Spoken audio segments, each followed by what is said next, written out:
या देवी सर्वभूतेषु शक्तिरूपेण संस्थिता नमस्तत्सै नमस्तत्सै नमस्तत्सै नमो नमः। जय माता दी दोस्तों, इस वीडियो में चौकी हमें कैसे अपने घर में लगाना है, शुभ मुहूर्त में कलश की स्थापना कैसे करनी है, दीप किस दिशा में लगाना है, जवारे कहाँ पर रखने हैं, कलश के अंदर क्या क्या चीज़ें हमें अवश्य डालनी चाहिए, माता रानी की प्रतिमा, सभी महत्वपूर्ण जानकारी इस वीडियो में हम आपके साथ शेयर करेंगे। माता रानी का जयकारा लगाते हुए आपको प्रतिमा का चयन करना है और इस तरह से बीच में आपको प्रतिमा रखनी है और आप स्वयं पूर्व दिशा की तरफ मुख करके बैठें।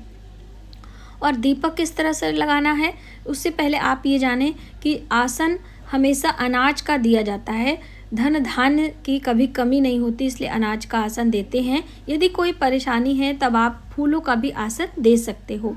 आप जहाँ पर बैठ रहे हैं पूर्व दिशा के मुख करके आपके सीधे हाथ पर, दाहिने हाथ पर आपको दीप प्रज्वलित करना चाहिए। वो आपका अग्नेय कोण माना जाता है और दीपक को हमेशा आसन पर ही रखना चाहिए। अनाज का आसन, अनाज की ढेरी लगा दें या फिर अष्टदल कमल बना दें इस तरीके से। और आप जहाँ पर बैठे हैं आपके बाएं तरफ यानी कि वहाँ पर आपको रखना है कलश। तो ये पहले हम दीप यहाँ पर रख दे रहे हैं। दीप किसी भी चीज़ का आप ले सकते हैं, मिट्टी का, धातु का। और तेल की बात करें तो हमने यहाँ पे तिल के तेल का इस्तेमाल किया है, आप शुद्ध घी भी ले सकते हैं। अखंड दीप हो तो आप कुछ आसन ज़रूर रखें अनाज का, और नीचे कोई प्लेट या तस्तरी आपको लगानी है और पूजा के ही बर्तन होने चाहिए। आपकी सुरक्षा की दृष्टि से ये ज़्यादा अच्छा होगा, ठीक है। और दीप का पूजन हर दिन करना है। अब कलश के बारे में कुछ महत्वपूर्ण बातें कि जैसे कि आप मिट्टी का, तांबे का, कांसे का कलश ले सकते हैं। और मिट्टी का कलश लेना है तो हर बारी नया कलश लेना है। और इस तरह से स्वस्तिक का चिन्ह आप बना दीजिए। रोली में थोड़ा सा देसी घी मिलाकर इस तरह से आप कर सकते हैं। थोड़ी सी बिंदी लगा दीजिए, गले में मौली के धागे बांध दीजिए। माँ शक्ति का स्वरूप त्रिशक्ति माना जाता है, इसलिए आपको लोटे में स्वस्तिक के एक तरफ यहाँ पर त्रिशक्ति का निशान बना देना है। तो ये बस इस तरीके से आप बनाकर अपने कलश को सजा लीजिए। कलश जितना ही सुंदर मनमोहक होता है, माता रानी की कृपा हमें मिलती है, क्योंकि कलश में सभी देवी देवता विराजमान होते हैं। जल के अंदर सभी पवित्र नदियों का जल होता है और बहुत सारे देवी देवता जल में निवास करते हैं। तो बस इस मान्यता की तरह आप देखिए, इसमें जल पहले भरेंगे। कलश रखने का सबसे पहले जल भरें। अब इसके अंदर कुछ सुगंधित चीज़ें हम डालेंगे। जैसे यहाँ पर हम इत्र डाल रहे हैं, तो बहुत सारे लोगों को इत्र नहीं मिलता है, तो आपने क्या करना है, गुलाब जल आप डाल सकते हैं। आपके पास गुलाब जल नहीं है तो आप थोड़े से कपूर डाल सकते हैं। कहने का अर्थ है कि कुछ सुगंधित चीज़ें आपको इसके अंदर डालनी है। अब इसके बाद इसमें हल्दी की गांठ शुभता के लिए, और एक सुपारी, चांदी का सिक्का। तो यदि चांदी का सिक्का नहीं है तो किसी भी धातु का, तांबे का, पीतल का या फिर साधारण सिक्का आप ले सकते हैं। लौंग जोड़े से हमें डालना है, फूल वाली लौंग डालनी है और एक इलायची डालनी है।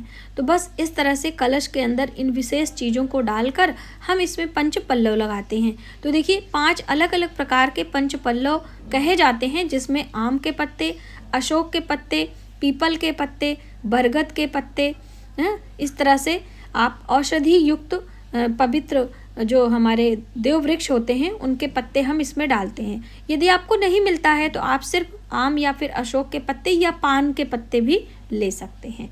तो बस इस तरीके से आपको कलश के ऊपर पल्लव लगाकर इसके ऊपर एक अनाज से भरा पात्र हम रखेंगे, जिसे सरई बोला जाता है। उससे पहले आप समझ लीजिए कि जो हमारा ये श्रीफल है, नारियल है, इसका मुख किस तरफ होना चाहिए। तो ये देखिए, इसमें थोड़ी सी जटा है, तो ये 2 आँखें और एक मुख इसमें बना होता है और इसको आपको अपने सामने रखना है। यानी देवी का स्वरूप मानते हुए आप स्वयं रखें अपने सामने, लेकिन उससे पहले श्रीफल पर आपको थोड़ी सी बिंदी लगा देनी है या फिर आप स्वस्तिक भी बना सकते हैं, ठीक है। अब इस पे के ऊपर हम कोई एक कपड़ा लपेटेंगे, यानी कि चुंदरी के रूप में हम उन्हें वस्त्र पहनाएंगे। उसके बाद एक सरई का पात्र रखते हुए उसके ऊपर हम ये श्रीफल विराजमान करेंगे। माता लक्ष्मी का स्वयं स्वरूप माना जाता है। दोस्तों, भगवान गणेश की स्थापना करना ना भूलें। यदि आपके पास छोटी सी प्रतिमा है तो अनाज का आसन देकर आप सामने विराजमान कर सकते हैं। भगवान गणेश प्रथम पूज्य देवता होते हैं, इसलिए उनके बिना आपकी पूजा अधूरी मानी जाती है। निर्विघ्न 9 दिन की पूजा आपकी संपूर्ण हो, ऐसी भगवान गणेश से हम प्रार्थना करते हैं। तो यहाँ पर हम एक सुपारी लेकर उसके ऊपर मौली के धागे लपेटकर भगवान गणेश को आसन देंगे इस तरह से, और फिर उनका ध्यान करते हुए हम अपनी पूजा की शुरुआत करेंगे। उनका आवाहन इस सुपारी पर आप कर सकते हैं। और ये माँ शक्ति हैं, माँ दुर्गा हैं, उनकी माँ हैं, तो आप यहाँ पर सामने विराजमान करें। तो लीजिए, अब आपकी चौकी लगभग रेडी हो चुकी है। यहाँ पर दीप स्थापना, कलश की स्थापना, माता दुर्गा की स्थापना, गणेश भगवान की स्थापना हो चुकी है। अब हमने जवारे लगाने हैं। तो देखिए, बीजों का चुनाव हमेशा अच्छे क्वालिटी का होना चाहिए, वरना आपके जो जवारे होंगे वो अच्छे तरीके से नहीं उगेंगे।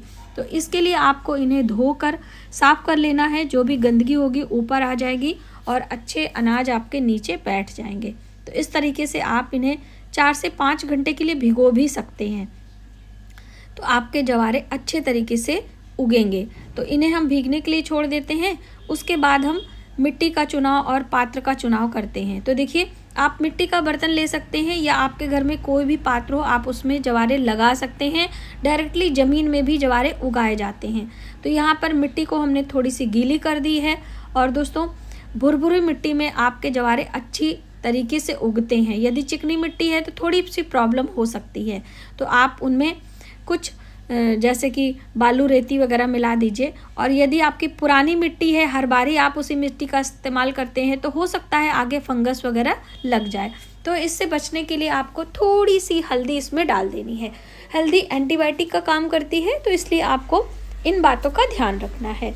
अब देखिए, आपने जब भी जवारे लगाने हैं तो आप हमेशा अच्छी क्वालिटी की मिट्टी, अच्छी क्वालिटी के बीज और अच्छे पात्र का ही चुनाव करें, तभी आपके जवारे हरे भरे उगते हैं। माता रानी की कृपा आपको मिलती है। तो ये देखिए, हमने जवारे लगा लिए हैं और हमने ज़्यादा रखे थे, इसलिए हम आधा हवन सामग्री बनाने के काम में लेकर आएंगे। दोस्तों, हवन कैसे करते हैं नवरात्रि के दिनों में, और सामग्री कौन सी होनी चाहिए, कौन सी संविधाएं हमें लेनी चाहिए, सभी जानकारी ऑलरेडी चैनल पर है और आने वाले दिनों में हम आपके लिए लेकर आएंगे। तो बस इस तरह से जवारे लगाने के बाद थोड़ा सा हल्दी कुमकुम का तिलक करते हुए हम अपने पात्र को सजा लेंगे और यथा स्थान यहाँ पर रख देंगे। तो देखिए, प्रकृति है तो हम इसे कलश के साथ में ही रखेंगे, क्योंकि जल ही जीवन है और हमारी जो अनाज होती है, हमारे जो वृक्ष होते हैं, हमारे जो प्रकृति में उगने वाली चीज़ें होती हैं, हमारे स्वास्थ्य रक्षा करती हैं। तो बस इसके बाद हमने पूजा की शुरुआत करनी है और यहाँ पर हम दीप जलाकर अपने पूजा की शुरुआत करेंगे। दीप का पूजन करेंगे और ये काम आपको हर दिन करना है। आप 9 दिन पूजा कर रहे हैं, चौकी लगा रहे हैं, तो हर दिन सबसे पहले आपको पूजा में दीप का पूजन करना है। पुष्प, हल्दी, कुमकुम, आरती घुमाएंगे और फिर हम उसके बाद उसमें हम थोड़ा सा भोग लगाएंगे प्रणाम करके, क्योंकि दीपक हमारे पूजा का साक्षी होता है और एक प्रकार की शक्ति का स्वरूप माना जाता है। उसके बाद हम ये जवारे में थोड़ा सा जल का छिड़काव करेंगे और कलश का पूजन करेंगे। देखिए, ये काम आपको हर दिन करना है, क्योंकि पूजा 9 दिन करना है, सुबह शाम करना है, तो आपने इन छोटी छोटी बातों का ध्यान रखना है।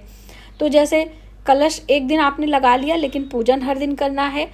और क्या क्या चीज़ें आगे आपको चढ़ानी वो भी हम आपको बताएंगे। तो देखिए, यहाँ पर कलश में हम पुष्प और माला चढ़ा रहे हैं। तो अगर आपके पास माला नहीं है तो आप सिर्फ पुष्प ही चढ़ा सकते हो, ठीक है।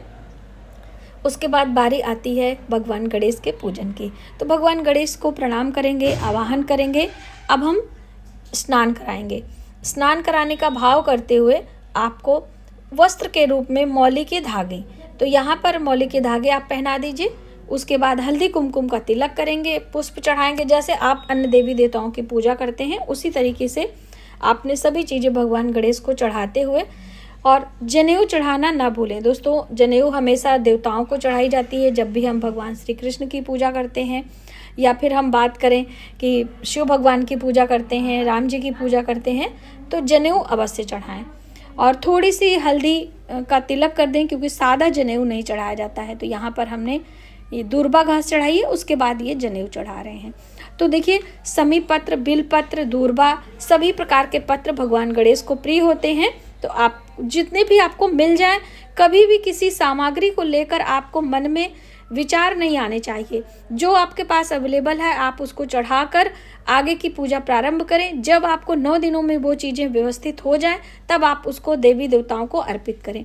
मंत्रों का जप पाठ कंटिन्यू करें और जो पाठ आप पहले दिन करेंगे वो आप लगातार नियम से यदि 9 दिन करते हैं तो आपके पूजा का फल आपको ज़रूर मिलता है। इसीलिए मंत्र और पाठ का चुनाव पहले ही दिन आपको क्लियर कर लेना है। अब उसके बाद माता दुर्गा की पूजा हम करेंगे। उसी प्रकार से स्नान कराएंगे, वस्त्र पहनाएंगे, श्रृंगार करेंगे, पुष्पों से हल्दी कुमकुम तिलक लगाएंगे और माता रानी को सिंदूर भी चढ़ाएंगे। तो देखिए, सिंदूर आप हर दिन चढ़ाएं, हल्दी कुमकुम हर दिन लगाएं, पुष्प से श्रृंगार हर दिन हम करेंगे और 9 देवियों को तिलक आप हर दिन करें। वैसे पहले दिन जिस दिन कलश की स्थापना होती है, माँ दुर्गा के प्रथम स्वरूप माता शैलपुत्री की पूजा की जाती है, ठीक है। और इत्र लगाएंगे। तो इत्र लगाने का एक तरीका होता है, इसे थोड़ा सा रुई में या फिर आप माता रानी के वस्त्र में इस तरह से लगा देंगे, या फिर आप जल में डालकर छिड़काव भी कर सकते हो। यदि आपकी सोने चांदी की मूर्तियां हैं तो ऐसा भी किया जा सकता है, ठीक है। आप छोटी छोटी बातों का ध्यान रखते हुए कभी भी पूजा कर रहे हैं, चाहे नवरात्रि की पूजा हो, शिवरात्रि की पूजा हो, आप इस तरह से इन बातों का ख्याल रखेंगे तो आपका मन पूजा में लगेगा और आपका अंदर से खुशी मिलती है। और अब आती है बारी भोग की। तो देखिए, भोग प्रसाद उनके प्रिय भोग हैं। जैसे पहले दिन घी का भोग लगाते हैं, तो आपके पास जो ऋतु फल हैं, पंचमेवे हैं, पंचामृत का भोग है, जितना भी व्यवस्था हो आप माता रानी के सामने निवेदन करिए। जब हम कोई चीज़ चढ़ाते हैं तो हम समर्पण की भावना से चढ़ाते हैं, यानी कि समर्पयामि, पुष्पम समर्पयामि, वस्त्रम समर्पयामि। लेकिन जब हम भोग लगाते हैं तो निवेदन करते हैं, प्रार्थना करते हैं, आग्रह करते हैं। इस तरीके से भोग लगाने के बाद अब आपके पास जो श्रृंगार की सामग्री है, तो देखिए अक्सर बहनें पूछती हैं कि श्रृंगार में दीदी हम हर दिन चढ़ाएं कि पहले दिन चढ़ाएं कि अष्टमी पर चढ़ाएं। तो देखिए, देवी की पूजा है, सौभाग्यवर्धक माँ दुर्गा का जो स्वरूप गौरी माता का है, माँ गौरी की पूजा में श्रृंगार आवश्यक होता है। तो पहले दिन आपको जो भी मिल जाए आप चढ़ा दीजिए, या फिर अष्टमी पर या बीच में किसी भी दिन आप चढ़ा सकते हैं। उसके बाद आप तांबूल चढ़ाइए। तो तांबूल में पान, सुपारी, हरी इलायची, लौंग, गुलकंद भी आप ले सकते हो।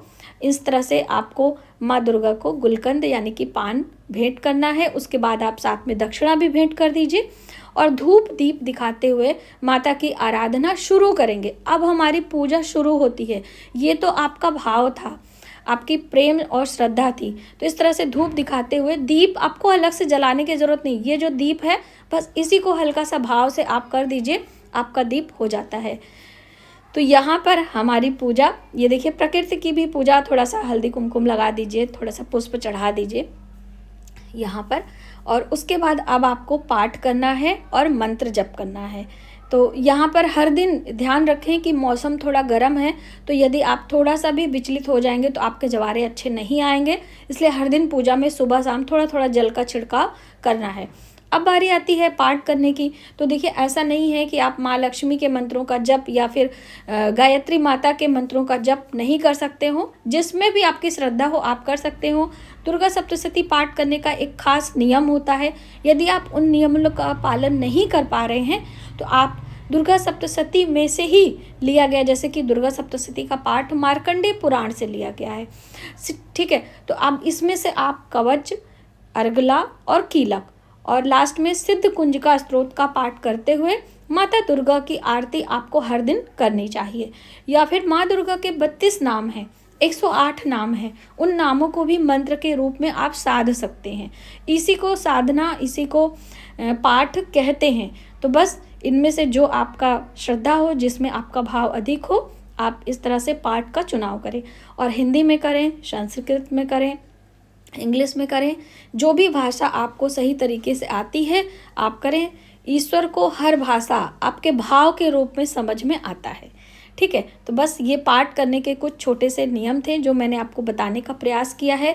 अब बारी आती है मंत्रों की। तो देखिए, रुद्राक्ष की माला हो या फिर लाल चंदन की माला हो, माला नहीं है तो उंगलियों पर भी मंत्रों का जप किया जा सकता है। लेकिन मंत्रों का साथ रहता है तो हमें थोड़ी सी आसानी होती है मंत्र जप करने में, काउंट रखने में। 108 मनके की माला आपको लेनी चाहिए। तो बस इस तरह से हर दिन की पूजा में इन बातों का हम ध्यान रखेंगे। अब बारी आती है अगियारी की, हवन की। तो देखिए अक्सर पूछती हैं बहनें कि हम हवन हर दिन करें कि आखिरी वाले दिन करें। तो अगियारी थोड़ी सी आपको हर दिन करनी है। पूजा में शुद्धता और स्वच्छता और साथ में आपका समर्पण सभी ज़रूरी होता है। तो यहाँ पर हमने कपूर को प्रज्वलित किया है और कुछ संविधाएँ हैं। आप गाय के गोबर का उपला लेकर उसमें शुद्ध घी या फिर आप उसको गैस चूल्हे पर जलाकर यहाँ पर इस तरह से प्रज्वलित करके अगियारी बना सकते हैं। आपके पास अगियारी नहीं है, आप काले तिल, गुड़ और शुद्ध घी मिला लीजिए। आप कपूर में थोड़ा सा बताशे और लौंग के जो होते हैं फूल वाले लौंग, उसको घी में डिप करके भी उससे भी अगियारी कर सकते हैं। इन सब चीज़ों से माता लक्ष्मी भी प्रसन्न होती हैं। कपूर जलाने से आपके घर का नकारात्मक ऊर्जा दूर होता है, सकारात्मक ऊर्जा का वास होता है, वातावरण में फैले हुए कीटाणु विषाणु का भी समन होता है। तो इस तरीके से अगियारी हर दिन पूजा में करना होता है। पाठ के बाद आपको अगियारी करनी होती है। तो बस जल घुमाकर, ये अगियारी बहुत ही शुद्ध है, पवित्र है। तो आपको देवी देवताओं के चारों ओर घुमाना चाहिए। उसके बाद अपने पूरे घर में घुमाना चाहिए। ठीक है, घर में घुमाने का अर्थ होता है कि इसकी ऊर्जा को आपको हर जगह फैलाना है। बस यही उद्देश्य होता है जब भी हम हवन करते हैं या फिर अगियारी करते हैं। इसके बाद आपको आरती करनी होती है। स्टेप बाय स्टेप आप काम करेंगे तो आपको भी आसानी होगी और आपके मन को शांति भी मिलेगी। तो दीपक आप अलग से लगाएं, जो आपने दीप लगाया है उसको नहीं छुएंगे। अलग से आप कपूर की बाती या फिर घी के दिए ले सकते हैं। एक प्लेट में थोड़ा सा आसन देकर, और यहाँ पर हमने कपूर की आरती ली है और आप माता दुर्गा की ही आरती करेंगे। जैसे कि भगवान गणेश प्रथम पूज्य हैं, लेकिन आप उनका सिर्फ ध्यान करेंगे और आरती माँ दुर्गा की करते हुए प्रदक्षिणा एक बार करके आप अपनी पूजा को संपन्न कर सकते हैं। दोस्तों, यहाँ पर हमने आपको पूजा की विधि बताने का प्रयास किया है, जैसे हमारे परिवार में बड़े बुजुर्ग करते चले आए हैं, हमने जैसे सभी को देखा है, हम अपने घर में करते हैं, वो चीज़ें मैंने आपके साथ शेयर करी है। आप अपने घर में कैसे पूजा करते हैं प्लीज़ हमें कमेंट बॉक्स में ज़रूर बताइएगा। तो आज की वीडियो में बस इतना ही। जय माता दी। माता रानी की कृपा आप सभी पर बनी रहे। ऐसी में